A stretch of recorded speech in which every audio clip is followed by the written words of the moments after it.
So with that third place podium finish in the final round at Kyalami in South Africa, Wayne Rainey became the world champion in 500s for the third time in succession, matching the feat of his team boss, Kenny Roberts, who'd done it just over a decade previous. And I am so pleased to say that joining us from his home in California right now is Mr. Wayne Rainey himself, three-time world champion. Great to see you, and I hope lockdown's going okay for you over there in California. But it was such a roller coaster season, wasn't it, 1992? What are your abiding memories of that year? Well, it seemed like it was the championship that that nobody really wanted to take hold of. Honda produced a bike that had that big bang engine in it, and that really that seemed to really make the bike a little bit more rideable. And Mick Doohan come out and won. I think he won the first 4 races, and he was just putting a whooping on us. And I was coming off an injury from the year before. We had a new chassis that was a little bit too stiff. We had new suspension that was not working, and there was a lot of stiction with it. We had switched from Dunlop tires to Michelin, and so that whole transition was just it was probably my worst start that I ever had to a championship. But I remember the first race that we went to was at Suzuka, and it was in the rain, and I promptly fell off the first lap. I had never done that. So, Mick won the first race, and we had a lot of catching up to do right from the very beginning. So it was going to be a long year, I could tell right from the start.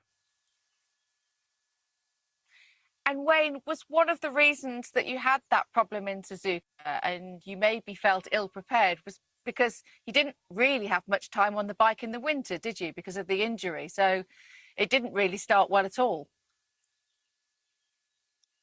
That's right, Suzi. We, at the last race from 91 in Malaysia, I'd crashed and I'd broken my femur underneath the kneecap. So during the off season, we had to do a couple of manipulations because of the scar tissue, and we couldn't get the range of motion in my knee, so I couldn't get comfortable on the bike. So I'd end up missing the first couple tests. And then the first time I actually rode the bike, I didn't like the way that the bike felt. Like I said, it had a new chassis, so it was much, much stiffer than previous chassis that we had the last couple of years. The new suspension was just much larger. We had real large axles in the front and rear wheels.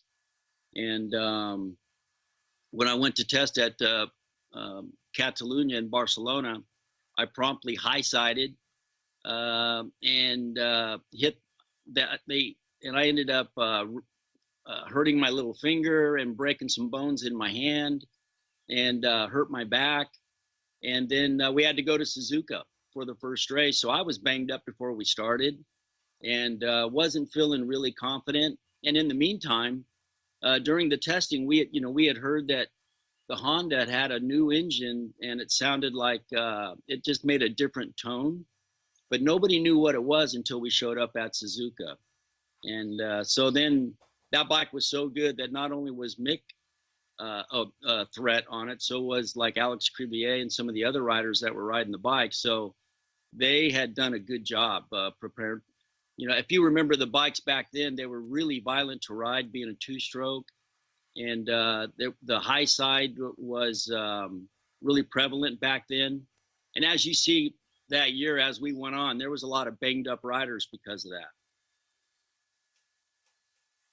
Yeah, everyone seemed to be carrying an injury of some sort. And as you mentioned, you started the year with them. I just wonder, obviously it went down to the final round. Mick still had a chance, but it was clear that he wasn't necessarily in peak conditions. You saw, particularly in Brazil, it was one of those races when he actually did come back. And I've heard some of the comments you've made about his season that year, about the fact that he had tough times that year. How do you look back on the fact that he even came back at the end of the season? He was a hero. When he, I had, during that year, so he won the first four, and then, with our struggles, I had finished on the podium, I think in the second, third, and fourth race, I finished second to Mick. And then in Italy, I had just got so frustrated with the struggles we were having with the bike, the way it was feeling. So I was racing with Mick and Kevin in Mugello, and going through one of the corners there, I thought either this feeling that I've been feeling is either fake or it's real. But it was always holding me back. So I just decided I was just going to put it off into the turn. And if it sticks, it's good. I can win this race. And if it doesn't, I didn't know what was going to happen. So I ended up jumping off. And so I think Kevin ended up winning that race. And then we went to Hockenheim, and I was chasing Mick in qualifying. And I high-sided in practice trying to chase him down, and banged myself up again. So, then I was too injured to ride in Holland. And then I ended up, I had decided then that I've been banging myself up so much that it was time to just I've got to try to heal a little bit and try to make a run when we come back after Holland. And when I came back to America, I had saw that Mick had crashed and broke his leg, but we all didn't really know how bad it was.